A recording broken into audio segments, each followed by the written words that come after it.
বন্ধুরা, welcome back to my channel Puja kitchen with food. তো তোমরা সবাই কেমন আছো? আশা করছি সবাই ভালো আছো, আর আমিও খুব ভালো আছি।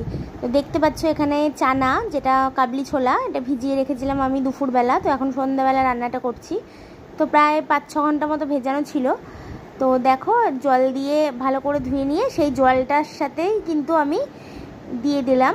আর এই জলটা কিন্তু আমি ফেলবো না, এই জলটা আমি রান্নায় ব্যবহার করব। তাই ভালো করে ধুয়ে নুন দিয়ে এটাকে 3টে থেকে 4টে সিটি দিয়ে নেব। তো ততক্ষণ মশলাটা বানিয়ে নিই যতক্ষণ সিটি পড়ছে। তো এখানে আছে কাজু বাদাম, পোস্ত, আদা, পেঁয়াজ, রসুন, টমেটো আর কাঁচা লঙ্কা না, সরি, ওগুলো পেকে গেছে, সেই কাঁচা লঙ্কাই। তো এখানে দেখো মটরটা ঠিক সিদ্ধ হয়ে গেছে একদম।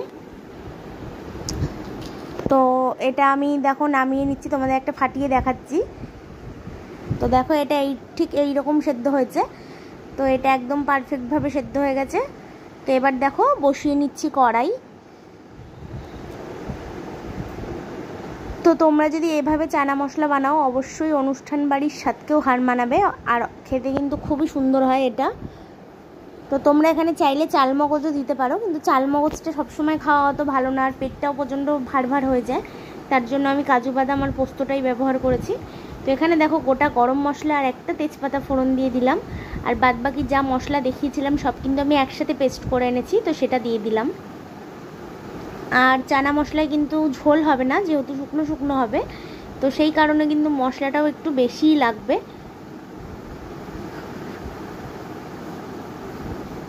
তো আমি ওখানে 300 মতো কাবলি ছোলা ভিজিয়েছিলাম, তো তার জন্য কিন্তু আমি এতটুকু মশলা দিয়েছি। এবার তোমরা তোমাদের পরিমাণ মতো মশলাটা দেবে।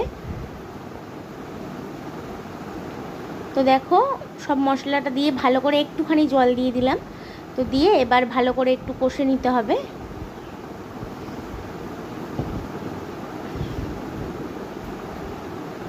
আর পোস্ত আর কাজু বাদাম দেওয়ার কারণে কিন্তু এর স্বাদটা আরও বেশি বেড়ে যাবে।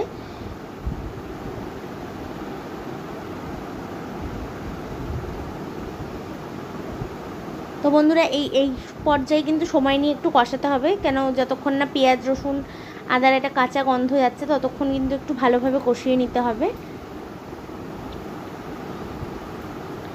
তো দেখো এখন আমি একটু নুন দিয়ে দিচ্ছি, আর নুনটা আমি বুঝেই দেবো, কেননা কাবলি ছোলার মধ্যে কিন্তু আমি অনেকটা নুন দিয়ে সেদ্ধ করেছি, যেহেতু সেই জলটাও আমি এতে ব্যবহার করব, তার জন্য নুনটা সেই বুঝেই দিতে হবে।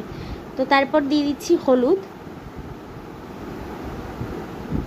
তো তারপর যেটা দিচ্ছি সেটা হচ্ছে কাশ্মীরি লঙ্কার গুঁড়ো। ওখানে দেখতে পেলে তোমরা আমি অনেকগুলো কাঁচা লঙ্কা ব্যবহার করেছি, তো তার জন্য কিন্তু আর লাল লঙ্কার গুঁড়ো দিইনি, এটা হচ্ছে কাশ্মীরি লঙ্কার গুঁড়ো। তো দিয়ে সব কিছু দেখো ভালো করে একদম কষিয়ে নিতে হবে। তো কষা হয়ে গেলে তোমরা বুঝতে পারবে সাইড দিয়ে তেল ছাড়তে শুরু করবে, আর গন্ধটাও বেশ সুন্দর বেরোবে, যেহেতু এখানে কাজু বাদাম আর পোস্ত দেয়া আছে। তো তারপরে দেখো একটুখানি দিয়ে দিচ্ছি চিনি স্বাদ মতো। তো একবারেই সব কিছু দিয়ে কিন্তু আমি ভালো করে কষিয়ে নিচ্ছি। তো দেখতে পাচ্ছ মশলার কালারটা চেঞ্জ হয়ে গেছে, আর দেখো সাইড দিয়ে তেল ছাড়তে শুরু করে দিয়েছে। তো মশলাটা কিন্তু প্রায় কষা হয়ে আসছে। তো আরও কিছুক্ষণ আমাদের কিন্তু এইভাবে আরেকটু কষিয়ে নিতে হবে।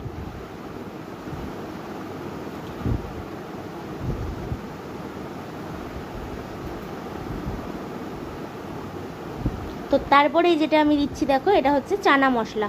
এটাও কিন্তু কষানোর সময় দিয়ে দেবে, তাহলে কিন্তু এটা টেস্ট বেশি ভালো হয়।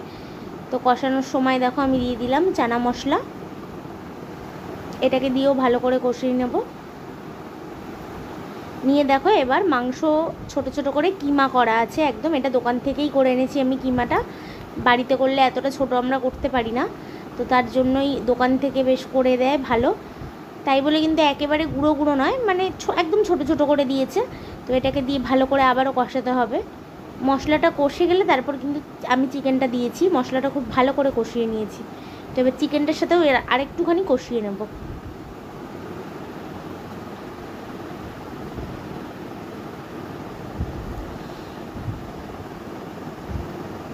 তো বন্ধুরা দেখো মশলার সাথে চিকেনটার সাথে কিন্তু মশলাটা খুব ভালো করে আরেকটু কষিয়ে নিয়েছি। দেখে বুঝতে পারছো যে আবারও কিন্তু কালারটা একটু চেঞ্জ হয়ে গেছে, তেল ছাড়তে শুরু করেছে।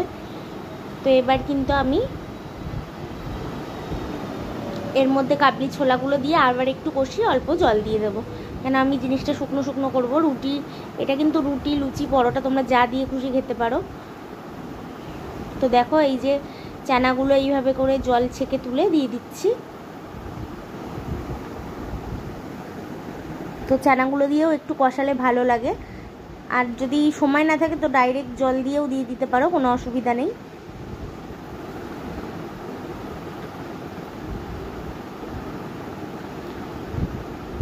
তো এটা মশলার সাথে একটুখানি কষিয়ে নেব।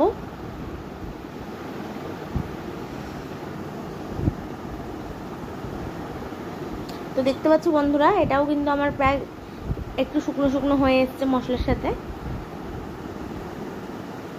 তো এবার আমি জলটা দিয়ে দেবো।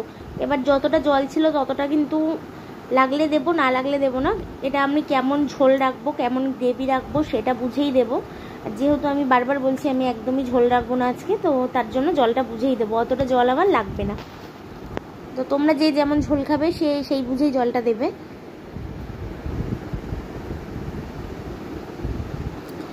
তো খুবই ঝটপট রান্নাটা হয়ে যায়। তো দেখো বন্ধুরা, একদম কিন্তু রেডি হয়ে গেছে। এই যে ঝোলটা দেখতে পাচ্ছ, এটা কিন্তু নামিয়ে নিলে একদম টেনে নেবে, এতে কিন্তু ঝোলই নেই। তো এবার লাস্ট কাজটা আমাদের করতে হবে, এর মধ্যে দেবো হচ্ছে কাসুরি মেথি। তো এটা ছাড়া কিন্তু একদমই চানা ভালো লাগে না, অবশ্যই এটা দেবে।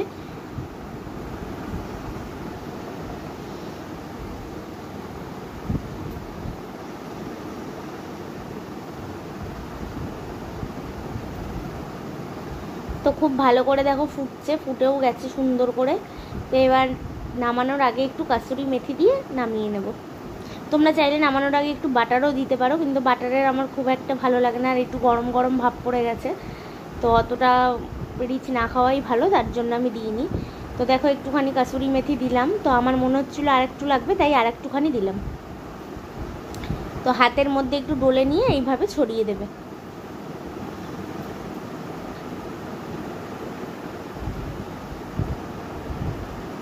তো বন্ধুরা, চানা মশলা একদম রেডি খাওয়ার জন্য। তো তোমরা রুটি, লুচি, পরোটা সব কিছু দিয়েই কিন্তু খেতে পারো। অবশ্যই রেসিপিটা বাড়িতে ট্রাই করবে, আর ভালো লাগে একটা লাইক, শেয়ার, কমেন্ট করতে ভুলবে না। চ্যানেলটিকে সাবস্ক্রাইব করে পাশে থাকা বেল বাটনটি প্রেস করে দেবে, যাতে আমি ভিডিও পোস্ট করলে নোটিফিকেশান তোমাদের কাছে পৌঁছে যায়। তো দেখো গ্যাসটা বন্ধ করে দিলাম আর নামিয়ে নিয়েছি। একদম লাল লাল চানা, এটার কালার হয়েছে কিন্তু কাশ্মীরি লঙ্কার জন্য। তো অবশ্যই তোমরা রেসিপিটা ট্রাই করো বাড়িতে, তোমাদের কেমন লাগলো অবশ্যই জানিও। আর এটার স্বাদ কিন্তু অনুষ্ঠান বাড়ির স্বাদকেও হার মানাবে, এতই সুন্দর হয় খেতে। তো দেখা হচ্ছে একটা নতুন ভিডিওর সাথে, ততক্ষণ সবাই সুস্থ থেকো।